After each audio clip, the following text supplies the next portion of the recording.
Hi friends, நான் இந்த வீடியோவில் உங்கள் கூட ஷேர் பண்ணிட்டு இருக்கிறது இன்றைக்கி எங்கள் வீட்டோட லன்ச் மெனு தாங்க. இன்றைக்கி லன்ச் மெனுவில் நான் ஷேர் பண்ண போகிற ஒரு ரெசிபி பற்றி சொல்லணுன்னா, நல்ல ஹெல்த்தியான ரெசிபி. இந்த வீடியோவையும் ஸ்கிப் பண்ணிடாதீங்க, அந்த ரெசிபியும் ஸ்கிப் பண்ணிடாதீங்க. இன்றைக்கி லஞ்சில் பார்த்திங்கன்னா முளைக்கீரை தாங்க எடுத்திருந்தேன். முளைக்கீரையை நல்லா பைத்தம்பருப்பு போட்டு கடைஞ்சிட்டு சைட் டிஷ்காக முள்ளங்கி வதக்கல் செஞ்சுருந்தேன். அடுத்து நான் ஷேர் பண்ணுற இந்த ரெசிபி பற்றி சொல்லணுன்னா நிறைய சொல்லலாங்க. நிறைய ஹெல்த் பெனிஃபிட்ஸ் இருக்கிற ஒரு சூப்பரான ரெசிபி. நான் ஏற்கனவே ஷேர் பண்ணியிருக்கிறேன் நிறைய வீடியோஸ் உங்கள் கூட. சுண்டைக்காய் சாதம். இந்த சுண்டைக்காய் சாதத்துக்காக பொடி அரைக்கலான்னு சொல்லிட்டு 1 கப் சுண்டைக்காய் எடுத்துருக்கேங்க. அதே கப் அளவில் 1 கப் துவரம்பருப்பு எடுத்துக்கலாம்.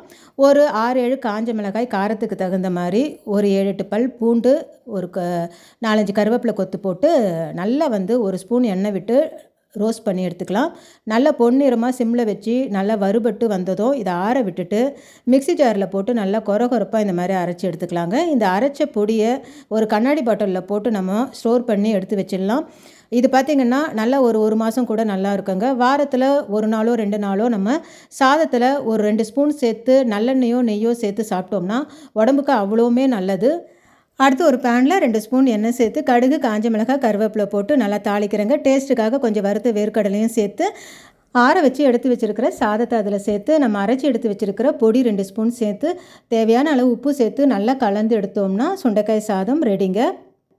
இந்த சுண்டைக்காயை இந்த மாதிரி தனியாக பொரிச்சும் நம்ம சாதத்தில் வச்சு நம்ம சாப்பிட்லாம். டெய்லி ஒரு 4-5 சுண்டைக்காய் நம்ம சாப்பாடோடு எடுத்துக்கலாங்க.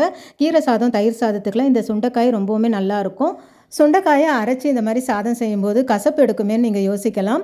கசப்பும் உடம்புக்கு ரொம்ப நல்ல ஒரு விஷயந்தாங்க. அதனால தான் அறுசுவையில் ஒரு சுவையாக கசப்பை சேர்த்துருக்குறாங்க.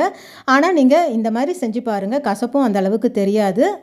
ட்ரை பண்ணி பாருங்கள் ஃப்ரெண்ட்ஸ். தேங்க்யூ.